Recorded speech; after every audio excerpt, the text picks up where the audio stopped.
like you to welcome onto the stage Elly.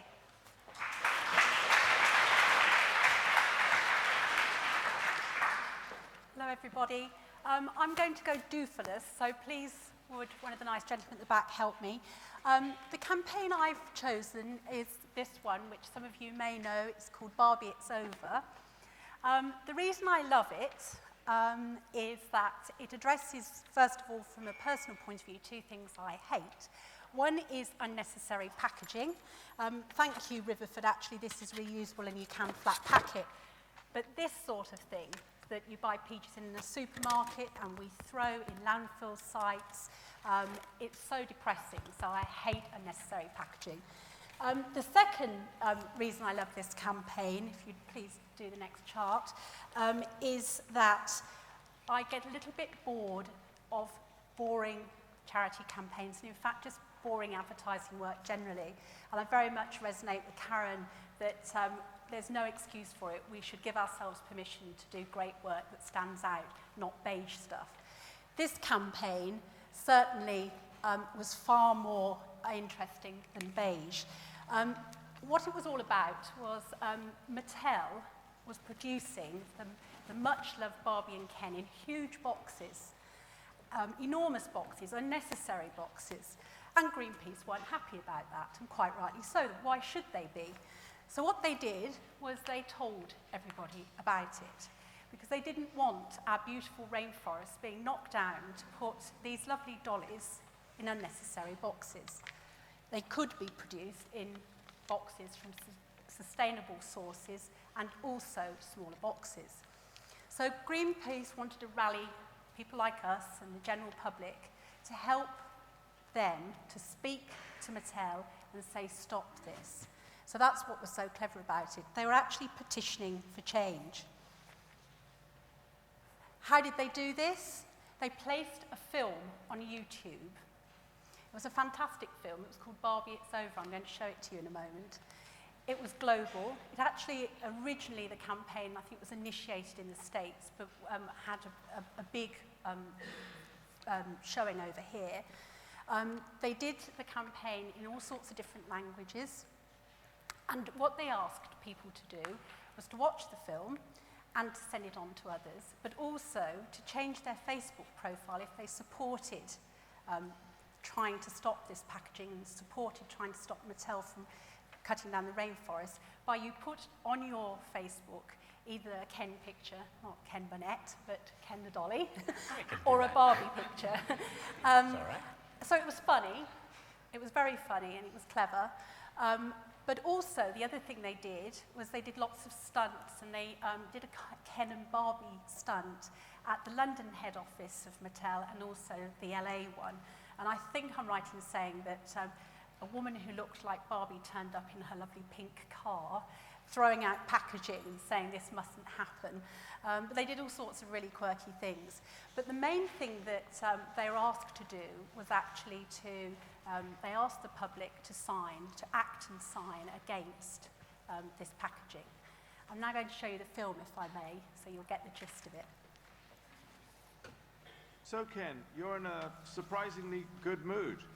Hey, why wouldn't I be? I've got everything. Good looks, designer clothes, and a dream house. Oh, and Barbie and I have a new film coming out. I'm winning.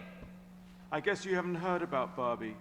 She's not been caught skinny dipping on Venice Beach again, has she? No, Ken. This is far more serious. She's been wearing that pink velour tracksuit with the marabou trim. Where do you think Barbie was last weekend? She was on a shoot in some rainforest. Shooting what, Ken? I don't know. She's always out on shoots. Look at these, Ken. Orangutans! Oh, they're so cute and fluffy. And the tigers? Oh, that's not nice. Did you ever think of Barbie as a serial killer? That's not Barbie. That isn't her. Look, Ken.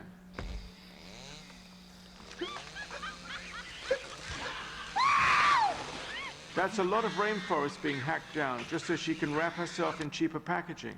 But where do you think all that extra money came from for those chest waxes, Ken?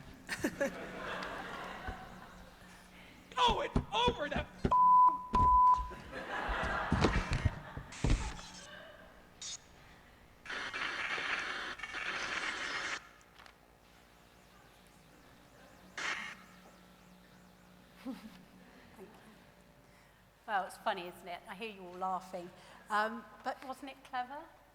It was engaging, really engaging. And what I really loved about it, and the reason I wish I'd have thought of this, is they took an old-fashioned toy icon, which is still a modern-day fashion toy icon, and they gave me the opportunity to at last buy one, because I was only allowed a Cindy when I was a child. So I went and bought one last night in an outfit that I wish I was young enough to wear. It's one of those Paul Frank little rah-rah skirts. But I also went to buy it to see if the packaging had changed. And it has, and I'll go on to explain to you quite what happened. But what I loved is that it's a childhood icon that they use to tell a really sad story, but in a very clever, innovative and inspiring way. And it's a very serious topic, but the message was still was given to us, despite the fact it was done with humour. And the other thing I really loved about it was there was not a rainforest in sight, but through Ken being interviewed and the sound of the trees being chopped down, you sort of really got it. And they used Ken to tell the story. They interviewed him, and he told the story. So to start with, you weren't quite sure, but by the time you got halfway through that sort of 1.5-minute film, you got it. It was entertaining. We all laughed. We thought it was fun.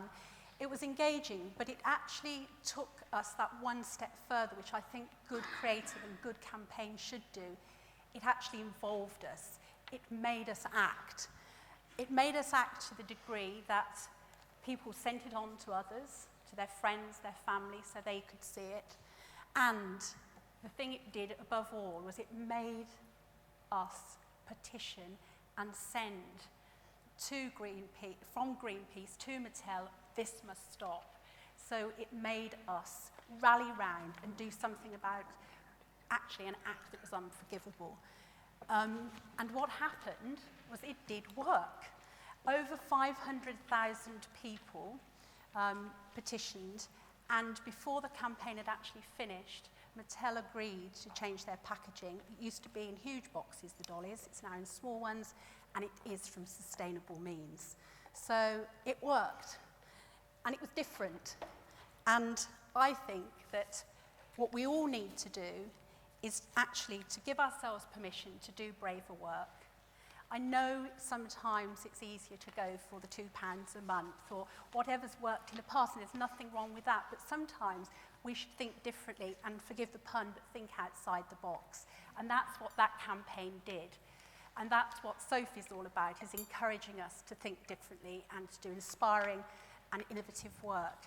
So thank you to Ken and the team for giving us all the opportunity today to listen to some great campaigns. I feel very privileged to have been asked. At last I've got a Barbie, thank you as well, Ken. So chaps in the room, please don't date girls who are into deforestation. And all of us, please let's go making sure that we write a brief or answer a brief in an innovative, inspiring way in the next few months. Thank you.